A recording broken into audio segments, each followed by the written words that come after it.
grew up in church, and as a young person, I was president of a youth group in church and was very active. And after I graduated from high school, I went on to Bible college. So my mind was very much directed towards thinking on these subjects. I always believed that man had free will, but I was also taught that we're unable to obey God because we have a sinful nature. So I was caught between these two things, not understanding their conflict. I wasn't developed enough to understand the implications of the difference between free will and not able to do God's will. Free will is the ability that man has to choose to obey or disobey the moral law. Now, some people have an incorrect definition of that. For example, Jonathan Edwards taught that a free will is the ability to do whatever you choose to do. For example, if you choose to fly and you're not able to fly, he would say that's proof you do not have a free will. But his definition is faulty. Another definition of free will that is faulty is the ability to do whatever you want to do. So if you want to feel a certain way, or if you want to not feel a certain way, and you can't by your decisions feel a certain way, and some people say that's evidence that you don't have a free will. But that's not what free will is about, choosing your emotions, which are involuntary. Other people would say that free will is the ability to prevent what you don't want, to prevent suffering, to prevent misery, to prevent pain. And since you can't prevent what you don't want and don't like, then they say you don't have free will. So these false ideas of free will have led people astray in the question of, does man have free will? And free will is the ability to choose between obeying the moral law or disobeying the moral law, doing what your responsibility is or refusing to do your moral responsibility. Now, the early church was very clear in their ideas of free will of man. The leaders that came after the apostles were called the apostolic fathers. The next were called the apologists. And into the 2nd century, they were called the church fathers, and they all agreed that man has a free will. They all agreed that the commandments of God put man in the responsible position to respond in obedience, and that if they disobey, that is why he could be held guilty. So they were unanimous, the early church, in believing that man does have a free will. The Bible does not teach that free will was lost. The Bible assumes that God created man with free will in the first place. Man does not have the ability to change his nature, and free will is part of his nature. God would not destroy man's nature because he said he made it good.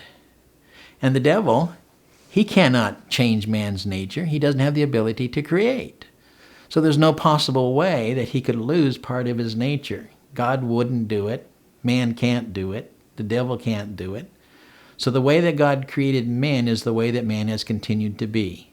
And God has held him responsible to obey his commandments from the beginning of the Garden of Eden, all the way through the Old Testament, into the New Testament. His commands of the moral law, God is assuming and revealing man has a free will with the ability to obey. All of God's pronouncements for punishment and condemnation assumes that in God's mind, man is properly condemned because he has the ability to obey. So for these considerations, we know that the Bible assumes. It doesn't try to prove it because it assumes what is just naturally known, that man has a free will, and therefore the Bible assumes it in all of its proclamations. And Paul, the apostle of grace, added to this knowledge and understanding when he wrote to Philemon in the book of Philemon, chapter 14. He says to Philemon, whom he is asking to take back his servant who has become a disciple of Jesus, he says to Philemon, "But without your consent, I did not want to do anything, that your goodness should not be as it were by compulsion, but of your own free will." So Paul the apostle relates to other people and calls upon them to do something, but to do it according to their own free will and not under compulsion. And this is high evidence that the Bible asserts that man has not lost his free will. Gnosticism was a movement for several hundred years in the ancient Middle Eastern world over into the western part of the Roman Empire. It lasted for several centuries. It was like a large umbrella idea under which were many different sects or different groups, or we might call them denominations, something like that. They believed that the material world was evil. They believed that man had a participation in the material world, so his body was evil, and that is where his evil or sin dwelt. But they believed his spirit was pure, so that they believed in his spirit he was holy or pure without sin, but his body is where the sin was. Now, the Gnostics in general believed that in heaven there was these disembodied spirits living in heaven, and they would fall into this earth, this lower realm, and come into bodies and live here in bodies and live in this afflicted place where they would have these sinful bodies that they had to try to cope with, even though they were pure, holy spirits, as they might describe them. They called Jehovah in the Old Testament the demiurge, that he's the one that created everything that we see in these bodies, but he wasn't really God. The true God is above the Jehovah of the Old Testament in their idea. They believe that the salvation that would come to them would come through knowledge and not through faith, so that you're saved by knowledge, not faith. And they believe that this knowledge would be given to you in order for you to have this salvation, so that you, when you died, would you go back up to the disembodied state in heaven, and you had no choice whether to receive the knowledge or not. It would just be given to you. And that's how you knew that you had salvation, because you had this special knowledge that nobody could teach you. You couldn't teach it to somebody else. But if you had it, and you knew it, and that's how you knew you were one of, quote, the elect in their terminology. So that was Gnosticism. And in the view of regarding free will, Gnostics taught that man does not have a free will. It's a fatalistic situation in which there's heaven and the Prince of Light, and then which there's down here below in the earth, and the Prince of Darkness, and you got this continual warfare going on between the two kingdoms and the two princes, and there's nothing you can do about it. Everything that happens to you is either under the influence of one or the other, and then nothing you can do about it. So they were a fatalistic belief. Manichaeism is a form of Gnosticism. It was started by a man named Mani, a Persian man, who in 250 A.D. began his movement from Persia. He taught people that he was the Paraclete, or the one that Jesus promised would come and teach them all things. And he said, I am that one. And so he taught people various mystical ideas, but Gnostic ideas, where there was the Prince of and Kingdom of Light above, and Kingdom of Darkness and Prince of Darkness below, and that the Manichaeans lived in these sinful bodies, although they were pure inside, if they would practice very ascetic disciplines, such as not participating in sexual activities, not eating particular meats. They were vegetarians, and this was their way of trying to rise higher and higher to reach into the celestial life and get out of this bodily life. So the Manichaeans were a form of Gnosticism, and they too were fatalistic. They believed that sexual intercourse was a satanic activity. So they had two groups: the elect, who would pledge and live in abstinence of all sexual activity and all eating of meat and various forms of pleasure. And then the others were called the followers. If they wouldn't do that discipline, they could still be part of the movement. But they were in two categories, two classes. And their ideas as well were fatalistic, that man does not have a free will, but everything is between these two powers, like the general Gnostic system is. Well, in reference to Gnosticism, there are several places where the Bible addresses that. And if you understand Gnosticism, then you'll see what is being said there does refer to Gnosticism. One of the beliefs of Gnosticism is called docetism. Because they believed that the body was evil, and that they believed Jesus was a good man, they did not believe that he had a real physical material body, because physical material bodies are evil. So they said Jesus appeared to have a physical human body, and that, but he didn't really. He just seemed to be. That's the word they seemed to have. So John, the Apostle John, in his gospel writes, in the beginning was the Word was with God, the Word was God. And in the 14th verse of the first chapter, he says, and the Word became flesh. Now that's very significant if people are around who are denying that Jesus actually took upon himself human flesh and lived in the human body. So that would be very pertinent for that.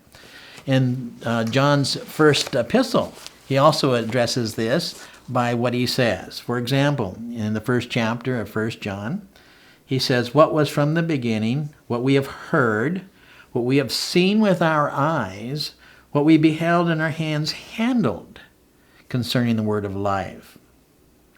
And the life was manifested, and we have seen and bear witness, and proclaim to you the eternal life, which was with the Father and was manifested to us. So John is saying this man that we know as Jesus, he came from the Father and manifested the Father to us in human flesh that we could see, that we could hear, we could touch. So there he is countering the Gnostic idea and claim that Jesus did not have a real human body because real human bodies are evil, and Jesus was not an evil person. He had no evil in him. John continues in the first chapter and says, if we say we have no sin, we are deceiving ourselves and the truth is not in us. Now that's exactly what the Gnostics said. They believed that they had spirits that were pure, and it was their bodies that were sinful. So they claimed, we have no sin. It's our bodies that sin. Now, many of them were very ascetic, denied themselves eating pleasures and sexual pleasures and things like that so that they wouldn't stir up the body's appetites and that sort of thing. Others were just completely lawless and indulged to the maximum because they said, well, it's our bodies are sinning, not our spirits are sinning. It's in our bodies. So why do you need a Savior if you have no sin? And that's what John is addressing. He says, if we say we have no sin, who said that? The Gnostics. And we are deceiving ourselves and the truth is not in us. Then he says in verse 10, if we say that we have not sinned, we make him a liar. Now the Gnostics were saying, we have no sin, we have not sinned, it's our bodies that are sinning. Well, they also wanted to incorporate themselves in the Christian faith. Now you don't incorporate yourself into the Christian faith, which is salvation for sinners. You don't need the salvation that is in the Christian faith because it's for sinners. So they were trying to take over the Christian movement, but yet they denied they had sin. And John is addressing that claim here in the first chapter of John. And in the second epistle of John, in the 7th verse, he says, for many deceivers have gone out into the world, those who do not acknowledge Jesus Christ as coming in the flesh. And specifically addressing the Gnostic concepts that Jesus did not come in the flesh. And John says that they are deceivers. So the Bible does address the problem and the issue of Gnosticism very clearly and addresses their central point that the body is sinful, but the spirit is not. And he said, well, you don't need to be Christians if you have no sin. But you claim your sin is in your body, and you claim Jesus didn't come in the flesh. He says, John is saying, these are deceivers. The view of Augustine on free will is a very important question, specifically if he had agreed with the early church. The question is very complicated because we have to ask, which Augustine are we going to look at? We have 4 phases of Augustine's life that we need to examine. The first phase is when he was a pagan. Pagan meaning he had no religious affiliation. He was kind of just no specific religion that he conformed to or adopted. This went on till he was about 19 years of age. When he was 16, he took up a relationship with a young woman, and she bore him a son when he was 17. At 17, he went away to college, and Augustine had in his mind the question of evil from his early childhood. The question of evil, it bothered him. He wanted an answer to the question of evil. And this figures very much into his ideas of whether or not man has free will. Now, by the question of evil, he meant, why do bad things happen to people? He wasn't talking about the evil that men do, that men originate. He wasn't talking about what is the origin of man's evil doing. But by evil, he meant any pain that he suffered, any discontent, any discouragement, any disappointments, any bad emotions that he didn't appreciate, all of that he called evil. And he wanted to know where it came from, if there was any answer to it.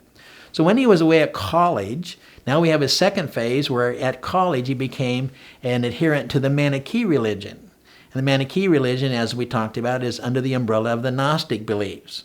So as a Manichaean in college, he accepted and embraced the Manichaean religion that taught him that the reason why there's evil is because there's this war going on between the kingdom of light and the prince of light, and the kingdom of darkness and the prince of darkness. And so that is why you have such terrible experiences, such painful emotions, such discouragements, bad things happening to you, why you have so much unfulfilled desires and things like that, because this war is going on.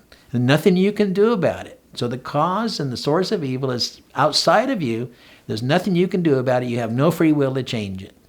So in that phase of his life, which lasted 9 years, Augustine did not believe that man has free will, because that was what the Manichaeans taught him during that period of time. He studied rhetoric in college, and this is his profession. He was offered a position in Rome. So he left North Africa in the city of Tagaste, which is his hometown, and went to Rome to take this position. And when he was in Rome, he became very skeptical. The Manichaean faith that he adopted was no longer giving him sufficient answers to his dilemma about what's the source of evil. So he became skeptical. And now he's in a skeptical state of mind. And he goes to Rome, and there he encounters the teachings of what is called Neoplatonism. Neoplatonism is a revival of the ideas of Plato through a man named Plotinus, who had an academy there in Rome. Now, Plotinus was in Rome about the years 230 to 270 when he died, and he started a school, and he had many disciples there, and his views, his philosophy spread throughout Italy and Rome, and became very powerful throughout the Western Empire there. And Plotinus taught a view that Augustine adopted, and that is that everything comes out of one, that there's the great one, the good, and everything emanates from that. So there really is no such thing as evil, because everything is going according to this master plan, this master activity of this one perfect entity, being. Not even, didn't call him a person, but some entity, some being, the essence of all being. So Augustine accepted that idea that everything is being caused by this. Again, he was taught that man does not have a free will because all things are caused by this higher supreme entity or being. So he left Rome and went to Milan, Italy, into his fourth phase. And that is, he decided to become a Christian. And under the teaching of Ambrose, the bishop of Milan, he was taught the Christian ideas, and he was baptized in 387 AD as a Christian. And being taught as a Christian, he was taught that man has a free will, as the other church fathers believed. And so he accepted that. And then he would write these long articles and refutations of the Manichaean faith that he held for 9 years. And several books that he wrote against the Manichaeans, he has proofs in there that he lays out that man has a free will. So he was refuting the Manichaean belief that everything is fate and man doesn't have free will in these books that we have, whereby Augustine refutes the idea we have no free will and builds a complete argument series that demonstrates that man does have free will. So at that fourth stage of Augustine's life, he asserts that man has free will. In his earlier writings, he has one called On Free Will, and he lays out all of these arguments that prove that man has free will. And then later on, about 15 years later, a man comes from England, a bishop, and he's going around Rome teaching people that man has free will. And part of his evidence is he keeps quoting Augustine, because Augustine made these books and proved that man has free will. But by that time, in this later phase, Augustine changes his mind and begins to teach that, according to the Bible, as Augustine viewed it, a man doesn't have a free will, that everything is predestined. So now the man who is quoting Augustine saying man has free will, his name is Pelagius, is now refuted by Augustine. So Augustine's refuting his own writings, his own ideas in this latter stage of Augustine's life. In this fourth stage that I was describing of Augustine's life and his search for the question, where does evil come from? He taught under the Christian influence that man has free will, and therefore he had the ability to disobey God. He exercised his free will, disobeyed God, and therefore fell into condemnation. He taught that very explicitly, and other people saw him in agreement with the church fathers, and what the church believed up to that time was very consistent. But as time went on, Augustine changed his view on that as well.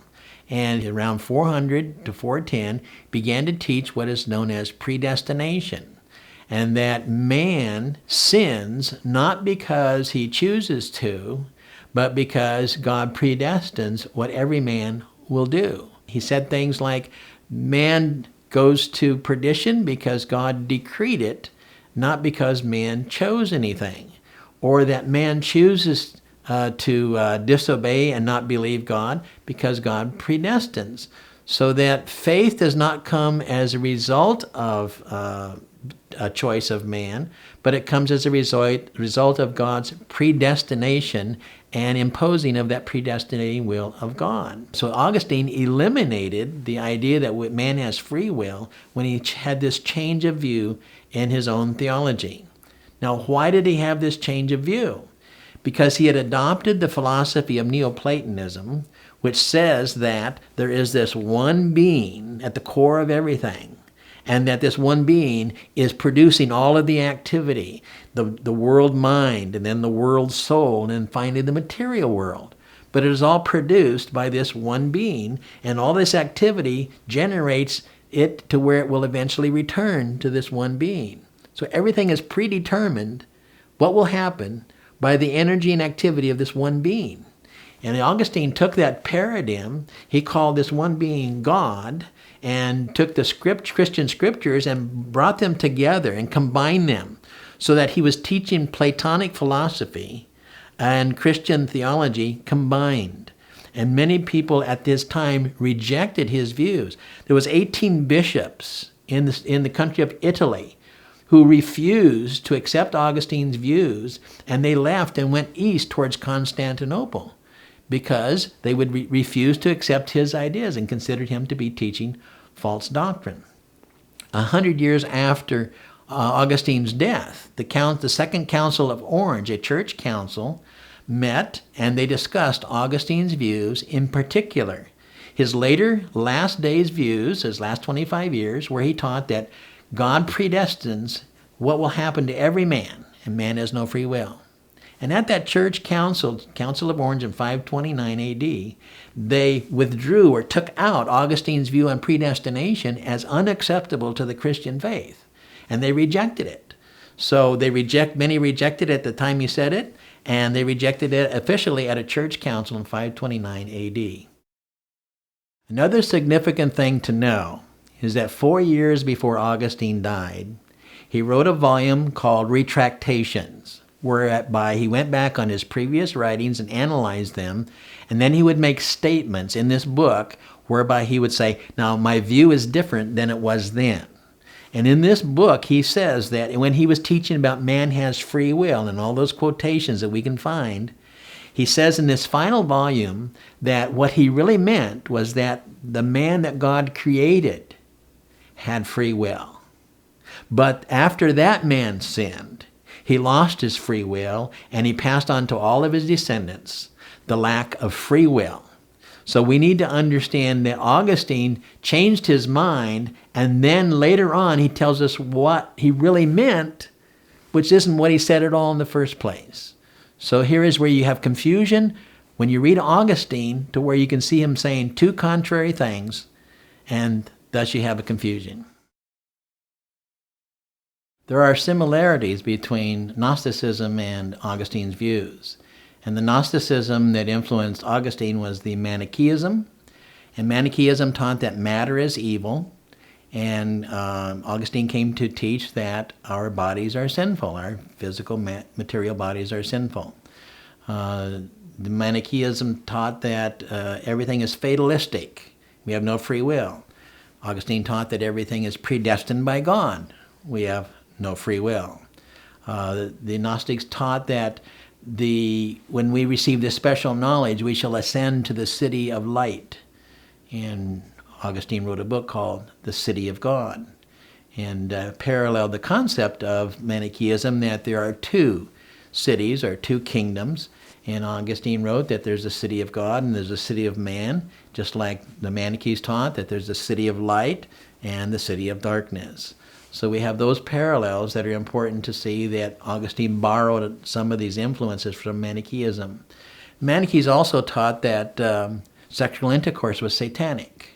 Augustine taught that through sexual intercourse we pass on evil or sinfulness to our children. So I see these as significant parallels between the two systems. Augustine's views had a great influence upon the Reformation. His ideas were considered to be historically authentic and authoritative in the Church, the Catholic Church.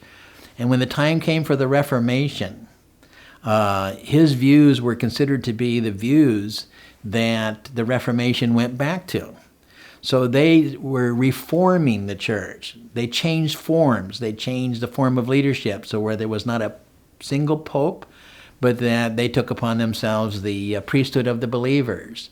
They changed the form of the church worship times to where they did not believe that the body and blood of Christ, the sacraments became the literal body and blood of Christ. They changed the form of the ministry. They changed the forms. They reformed.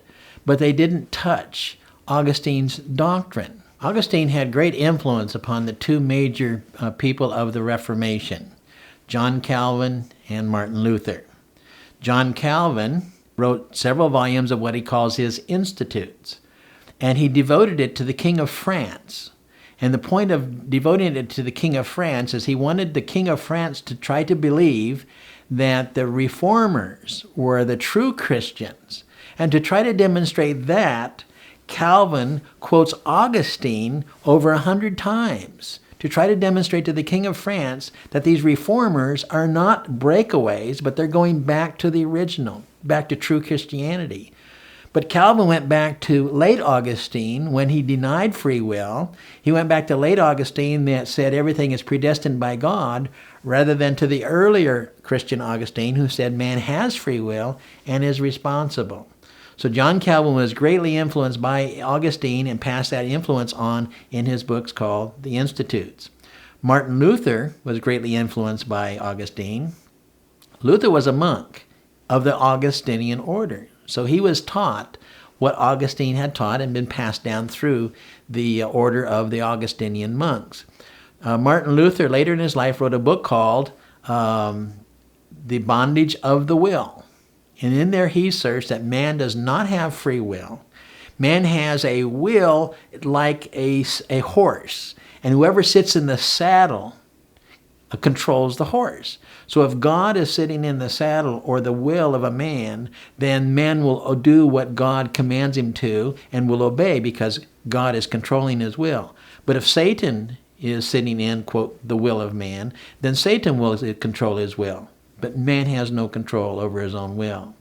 So Augustine had great influence upon both of these, who were the major ones that we look to as the Reformation, and out of their ideas was passed on the Augustinian views to historically what has been called the Reformed Church or Reformed views or things like that.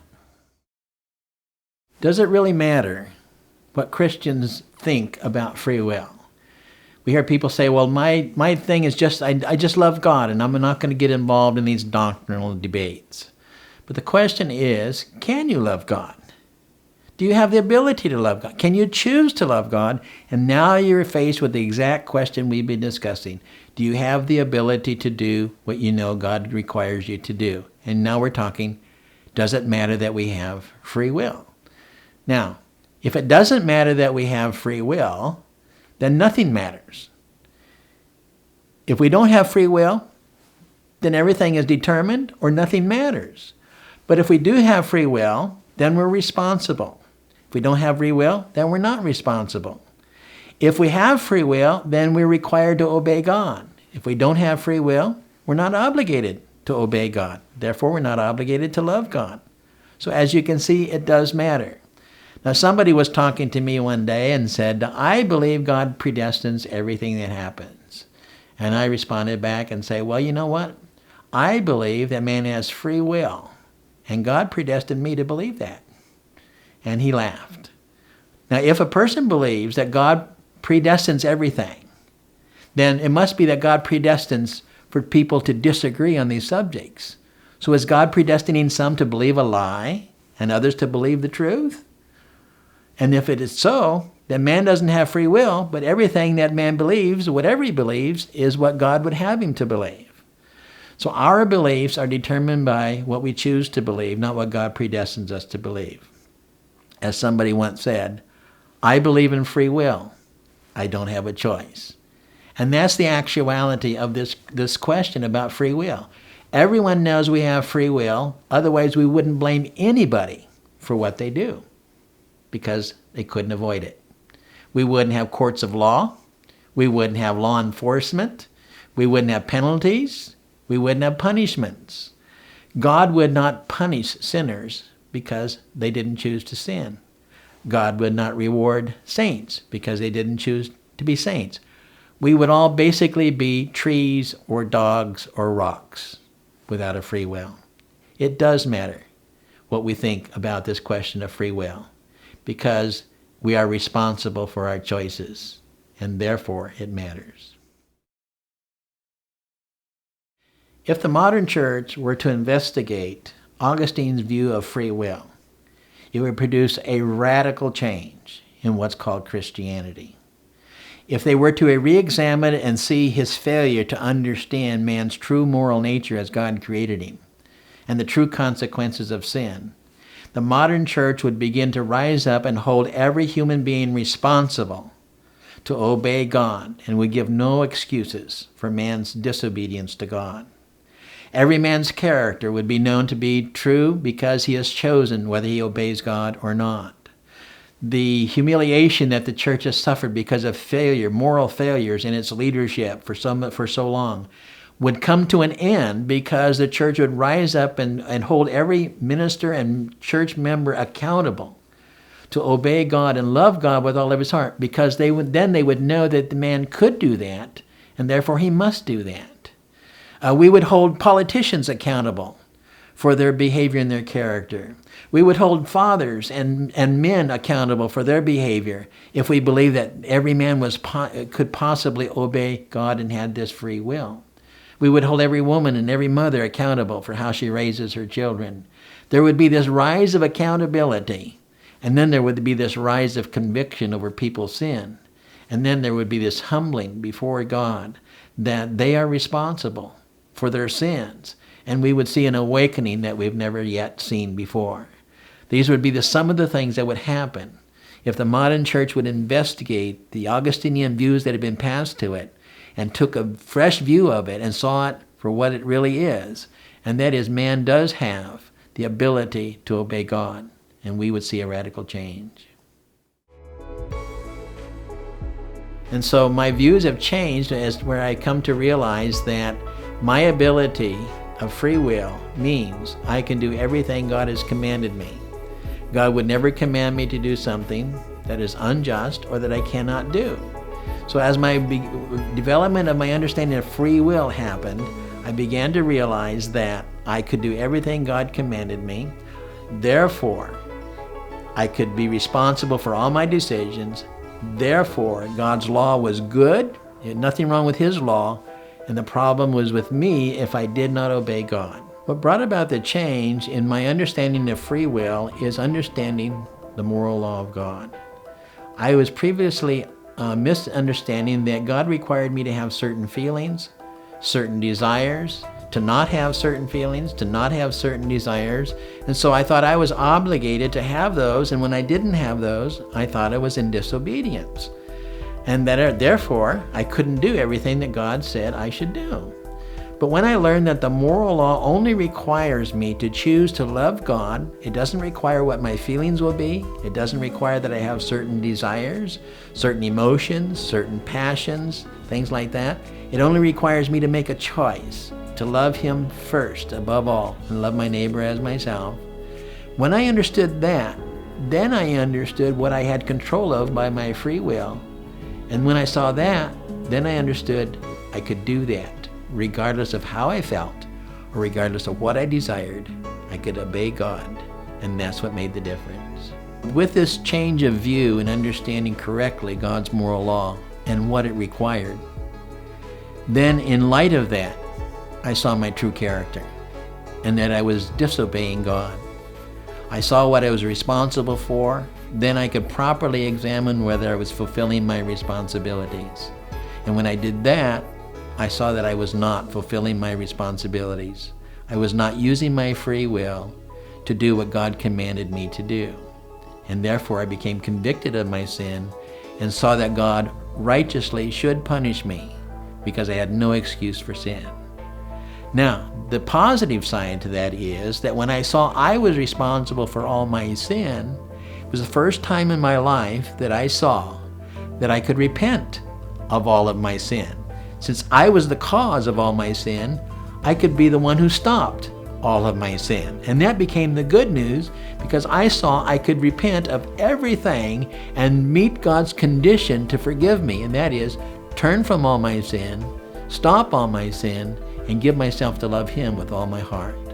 And in doing that, my relationship with God completely changed because now I became a loving, obedient disciple of Jesus, instead of a rebellious man against the law of God. Thank God.